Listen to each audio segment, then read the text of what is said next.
வணக்கம். 2024 பார்த்தோம்னா சாலை போக்குவரத்துறை அமைச்சர் என்ன சொல்லியிருக்கிறாங்க அப்படின்னு குளிர்கால கூட்டத்தொடரில் இந்தியாவில் ஆண்டுக்கு 1,78,000 பேர் பலியாகிறாங்க சாலை விபத்துலன்னு சொல்லியிருக்காங்க.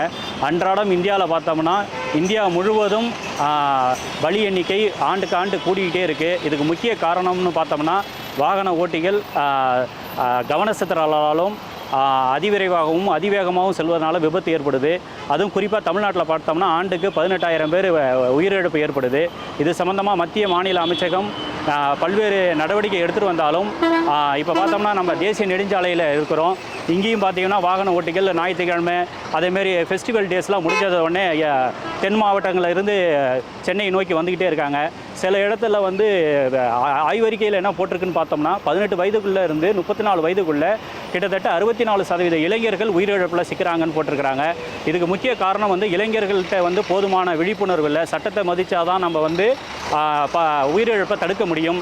அதிவேகமாகவும் அஜாக்கிரதையாகவும் போகிறதுனால பாதிப்பு யாருக்குன்னா நம்ம குடும்பத்துக்கும் நமக்கும் தான். இதை பற்றியான புரிதல் மக்களுக்கு கொண்டு போய் சேர்க்க வேண்டியது அரசாங்கத்துடைய கடமை. அதேமாரி சாலை பாதுகாப்பு சம்மந்தமாக பல்வேறு விழிப்புணர்வுகளை எல்லா இடத்துலையும் எடுத்துகிட்டு இருந்தாலும் தினமும் விபத்தில் சிக்கிறாங்கங்கும் போது ரொம்ப வருத்தத்துக்குரிய விஷயமா இருக்குது. அதைத்தான் மத்திய சாலை பாதுகாப்புத்துறை அமைச்சர் என்ன சொன்னாங்கன்னா, உலக நாடுகளுக்கு நான் செல்லும் போதெல்லாம் மாநாட்டுக்கு செல்லும் போதெல்லாம் வெட்கி தலை குனிகிறேன். எங்களால் அந்த சாலை விபத்துகளை கண்ட்ரோலுக்கே கொண்டு வர முடியல, அந்த அளவுக்கு இருக்குது. வாகன ஓட்டிகளுக்கு பல்வேறு விழிப்புணர்வுகளை நாங்கள் எடுத்துகிட்டு வரோம். அவங்களுக்கு போதிய விழிப்புணர்வு ஏற்படுத்தினாலும் அங்கங்கே விபத்துகள் நடைபெற்று கொண்டு இருக்கிறது அதிகரிச்சுட்டு தான் இருக்கிறது தவிர கம்மியாகலன்னு சொல்லியிருக்கிறாங்க.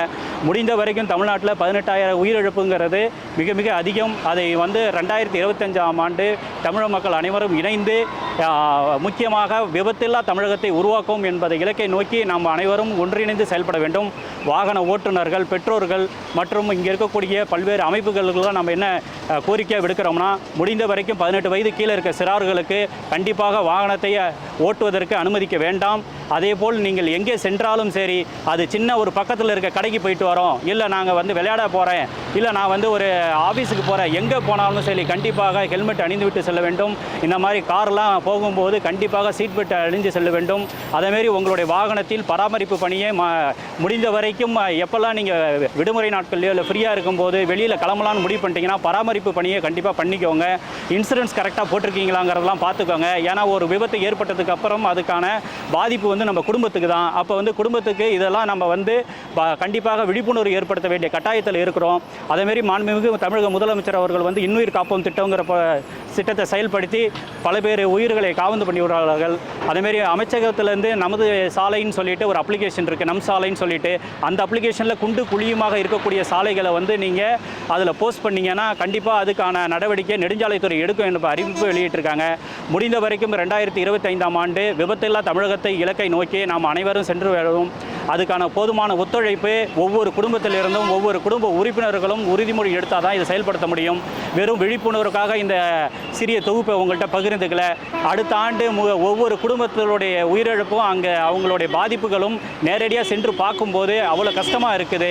அதனால் ஒரு அறக்கட்டளை நிறுவனர் என்பது சார்பிலும் ஒரு வழக்கறிஞர் சார்பும் உங்களை கேட்டுக்கின்றது என்னன்னா, விபத்தில்லா தமிழகத்தை நோக்கி செல்ல வேண்டும் என்றால் உங்களுடைய அனைத்து தமிழ் சொந்தங்கள் அனைவருடைய ஒத்துழைப்போடு தான் இது செயல்படுத்த முடியும். உங்கள் ஃப்ரெண்ட்ஸுக்கு சொல்லுங்கள், உங்களோட ரிலேட்டிவ் சொல்லுங்கள். முடிந்த வரைக்கும் ஹெல்மெட்டு கண்டிப்பாக அணிஞ்சிட்டு போங்க. எங்கே போனாலும் பாதுகாப்பாக போங்க. தூக்கம் வந்துச்சுன்னா வண்டியை நிறுத்திட்டு கொஞ்சம் தூங்கிட்டு போங்க. அதேமாரி ஓட்டுநர்களாக இருக்கட்டும், ஆக்டிங் டிரைவராக இருக்கட்டும், உங்களுக்கெல்லாம் சொல்ல வேண்டியது என்னன்னா, கண்டிப்பாக நீங்கள் லாங் டிரைவோ இல்லை கண்டினியூஸாக நீங்கள் ஒரு டியூட்டி எடுத்து போகும்போதோ முடிந்த வரைக்கும் பேசஞ்சரோட நலன் கருதி நீங்கள் உங்களுடைய ஹெல்த் கண்டிஷனை நீங்கள் பார்த்துக்கோங்க. 24 நேரமும் 48 மணி நேரம் தொடர்ச்சியாக வாகனம் ஓட்டுறதெல்லாம் சிலது அங்கங்கே பதிவாகிட்டு இருக்கு. தூக்க கலக்கத்தால் நிறைய பேர் உயிரிழப்பை நம்ம சந்திக்க நேரிடுறோம். இதெல்லாம் தவிர்த்தால் தான் ஒட்டுமொத்த தேசத்திலையும் விபத்தில்லா இந்தியா, விபத்தில்லா தமிழ்நாடு, விபத்தில்லா கடலூர் மாவட்டம், விழுப்புரம் மாவட்டங்கிற மாதிரிலாம் நம்ம பண்ண முடியும். ஏன்னா இந்த மாவட்டத்தில் அதிகமான விபத்துகள் ஏற்படுவது. ஏன்னா தேசிய நெடுஞ்சாலையில் தினமும் ஒவ்வொரு மணி நேரத்துக்கு 1500 விபத்துகள் ஏற்படுகிறது.